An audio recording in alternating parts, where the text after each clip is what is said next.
ఈరోజు బ్రేక్ఫాస్ట్ కోసము ముందు రోజు ఆఫ్టర్నూనే 2 కప్ రేషన్ బియ్యం నానపెట్టేసుకున్నాను. నార్మల్ బియ్యం అయినా పర్లేదు, నేనైతే రేషన్ బియ్యం తీసుకొని నానపెట్టేసి ఈ విధంగా నానిపోయిన తర్వాత ఒక 3 అవర్స్కి నైట్ మిక్సీ పట్టేసుకున్నాను. ఇందులో మనం మినపప్పు అలాంటివి ఏం వేయలే కాబట్టి కుక్ చేసిన రైస్ వేస్తున్నాను. కుక్ చేసిన రైస్ వేసి మిక్సీ పడితే కూడా నెక్స్ట్ డేకి మంచిగా పులుస్తుంది. ఇన్స్టెంట్గా చేసుకోవడం కానీ ఇలా పులిస్తే బాగుంటుంది. ఈనో బేకింగ్ సోడా ఇలాంటివి ఏం లేకుండా అప్పుడప్పుడైనా ఫర్మెంటేషన్ అయినవి ఇద్దామనేసి మంచి బ్యాక్టీరియా ఫామ్ అవుతుంది అన్నట్టు.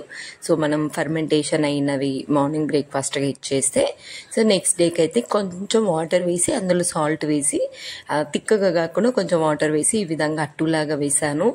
పచ్చి కొబ్బరి తురిమి అలాగే కొంచెం బెల్లం, చాలా బాగుంటుంది. ఒక్కసారి ట్రై చేయండి.